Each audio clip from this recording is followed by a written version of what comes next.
Honorable Fazmin Sharif, you have 13 minutes. Bismillah ar-Rahman ar-Rahim.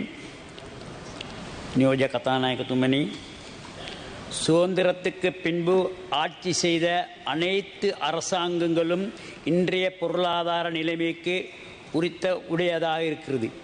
ஏனென்றால் உங்களுக்கு தெரியும், இன்று வாழக்கூடிய எமது சகோதரியர்களுக்குத்தான் இந்த நாட்டின் பொருளாதாரத்துடைய கஷ்டங்கள் நிச்சயமாக தெரியும். ஏனென்றால் இன்று அந்த பெண் சகோதரிகள் வெளிநாடுகளுக்கு சென்று தனது பிள்ளை, தாய், தந்தை அனைவரையும் விட்டு சென்று கஷ்டப்பட்டு கொண்டிருக்கிறார்கள். அதே போல நமக்கு தெரியும், நாங்கள் ஜப்பானை விட $1 பின்தங்கிய நிலைமையில்தான் இந்த நாடு இருந்தது.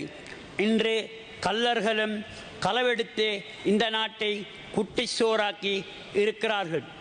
அதே போன்று ஒரு நேரம் சாப்பிடக்கூட இல்லாத நிலைமையில் மக்கள் வாடும்போது கஜு கோடிக்கணக்கில் திண்ட எமது நாட்டு அரசர்களும் இருந்தார்கள். அதே போல நாங்கள் இந்த ஜாதி மத பேதங்களை மறந்து ஒன்றிணைந்து இந்த நாட்டை அபிவிருத்தி செய்வதற்கு அனைவருக்கும் கடமை உள்ளது. நான் எதிர்க்கட்சி உறுப்பினர்களிடம் கேட்டுக்கொள்வது, எங்கள் ஜனாதிபதி அன்றகுமார திசாநாயக்க அவர்கள் இந்த நாட்டை அபிவிருத்தி செய்வதற்கு பாரிய முயற்சியை இன்று எடுத்துள்ளார். அவரின் காலை இழுக்காமல் உங்கள் உதவியை நீங்கள் செய்தால் இந்த 5 வருடங்களில் இந்த நாட்டை உயர்ந்த பொருளாதாரத்தில் உள்ள நாடாக எங்களுக்கு மாற்ற முடியும். அதே போன்று நான் கெண்டி பிரதேச பாராளுமன்ற உறுப்பினராக இருப்பதால் ஒன்றை கூறிக்கொள்ள விரும்புகிறேன். எங்கள் பிரதேசத்தில் மினிஸ்டர்கள், அதே மாதிரி அக்ராமத்திதுமா, அதே போல நியோஜமத்திதுமா பல அமைச்சர்கள் இருந்தும் இன்று ஒரு டொய்லெட் கூட இல்லாத ஒரு நகரமாக கண்டி நகரம் விளங்கி கொண்டிருக்கிறது. அதே போல கண்டி நகரத்தில் இருந்து பார்ப்போமானால் கம்பளை நகரம் 2வது பெரிய நகரமாக விளங்கிக் கொள்ளக்கூடிய அந்த நகரத்தில் ஒரு பார்க்கிங் பிரச்சனை, இன்றைக்கு பார்க்கிங் இல்லை. அதே மாதிரி ஒரு டொய்லெட் வசதி இல்லை. அதே மாதிரி பல பிரச்சனைகள் இருக்கிறது. அதனால் அதற்கு முன்னின்று உதவி செய்யுமாறு இந்த அரசாங்கத்தையும் நமது அரசாங்கத்தை கேட்டுக்கொள்கிறேன். அதே போல உங்களுக்கு தெரியும், நாங்கள் இன்று படுகின்ற ஒவ்வொரு கஷ்டங்களுக்கும் துன்பங்களுக்கும் சென்ற அரசாங்கங்கள் எடுத்த சில தீர்மானங்கள் எனக்கு மிகவும் கஷ்டமாக இருக்கிறது. ஆகையால் நாம் அனைவரும் ஒன்றிணைந்து இந்த நாட்டை முன்னேற்றத்திற்கு முயற்சி செய்ய வேண்டும்.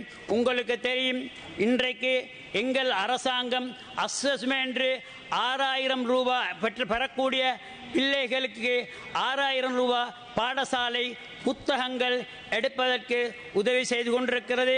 அதே போல ஏழை honorable member.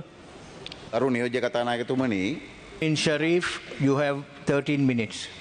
எமது தாய்நாடு பொருளாதாரம் முன்னேற்றமடைய நீண்ட கால பொருளாதார முன்னெடுப்புகளை எமது ஜனாதிபதி அன்றகுமார திசாநாயக்க அவர்கள் முன்னெடுத்து உள்ளார்கள்.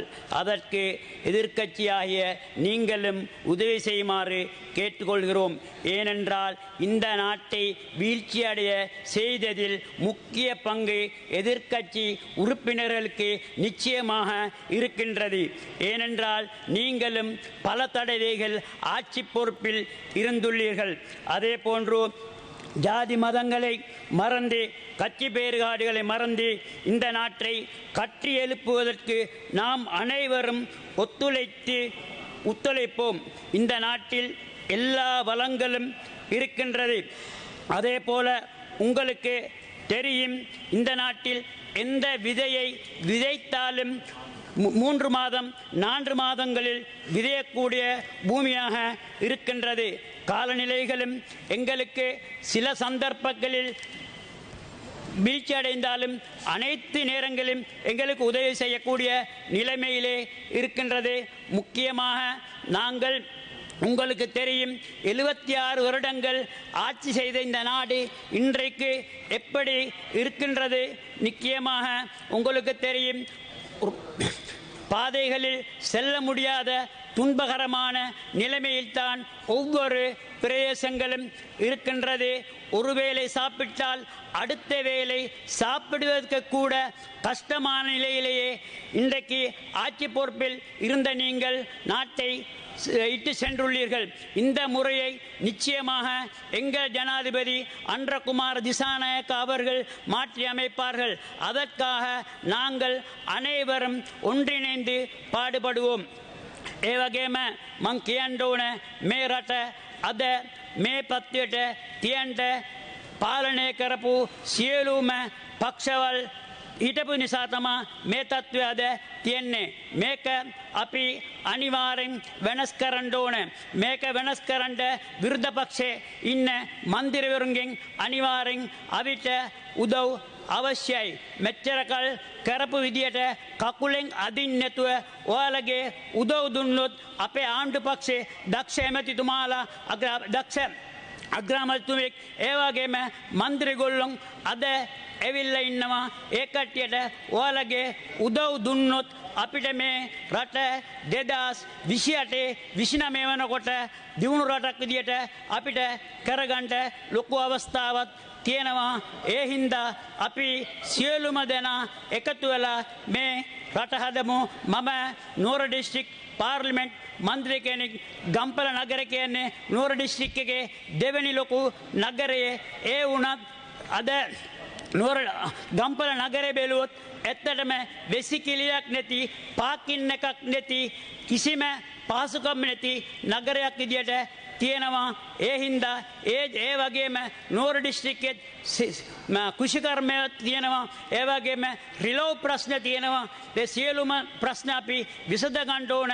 ඒකට ආණ්ඩු පක්ෂෙත් විරුද්ධ පක්ෂෙත් ඉන්න අපේ මන්ත්‍රීවරුන්ගේ උදව් අනිවාර්යෙන් අවශ්‍ය වෙනවා. ඒ වගේම අපි දන්නවා අද අපේ ආණ්ඩුව තීරණයක් අරන් තියෙනවා අස්වසන ලැබෙන සියලුම දරුවන්ට රුපියල් 6000ක දීමනාවක් දෙන්න කියලා. ඒක අපි අධ්‍යාපනයට කරන ලොකු සේවයක්. ඒ සේවය තුලින් අද පොත්පතක් ගන්න බැරි හුඟක් ළමයි ඉස්කෝලේට යන්න පුළුවන්කමක් ලැබෙනවා. නැත්තම් අපි ඇත්තටම කියනවා නම් හුඟක් ළමයි අද ඉස්කෝලේට යන්න බැරි තත්ත්වයක් තිබ්බ එකට අද අපේ ජනාධිපතිතුමාට ඒ මිනිසුන්ගේ ලොකු ගෞරවයක් තියෙනවා. ඒ ගෞරවය ඉදිරියට පවතින. ඒ වගේම අපි වෙඩිහිටි දීමනාව රුපියල් 3000ක් මිනිසුන්ට දෙනවා. ඒ වගේම 15000ක් තිබ්බ පොර 25000 විදියට. Honorable member, you have one more minute. ඒ වගේම අපි ඉදිරියේදී කියපුවත් කියපු නැති ජනතාව වෙනුවෙන් සියලුම උදව් කරන්නද බලාපොරොත්තු වෙනවා. එත්තම කියනවා නම් ඔයාලා දන්නවා කෝටි ගණන් වලට ගජු කාපු ජනාධිපති හිටපු මේ රටේ එක වේලක් කණ්ඩබෙරි ජනතාව හිටපු කාලෙත් එහෙම කරා. ඒ වගේම ඔයාලා දන්නවා හොරකම, වංචාව, දූෂණය, අක්‍රමිකයාවේ සියලුම දේ තිබ්බා. දැන් ඒවා වෙනස් වෙලා තියෙනවා. අපේ ජනාධිපතිතුමා කිසිම අනවශ්‍ය වියදමක් කරන්න නැතුව මේ රට අපි ඇත්තටම එකතු වෙලා ගොඩ ගන්න ඕන, ජයග්‍රහණය කරන්න ඕන කියලා තීරණයෙන් ඉන්න අපේ ජනාධිපතිතුමාට අපි ඔක්කොම එකතු වෙලා උදව් කරලා අපේ ජනාධිපතිතුමාට ලොකු ජයග්‍රහණයක් 2028 29 වෙනකොට මේක පෝසත් රටක්, ලස්සන ජීවිතයක් කරගන්න පුළුවන් රට විදියට ඉදිරියට ගෙනියමු කියමින් ඒ වගේම உண்மையில் உங்களுக்கு Honorable member, your time is up. அக்குர்ணையில் பாரிய வெள்ள பிரச்சனை உண்டு இன்றைக்கு இருக்குது.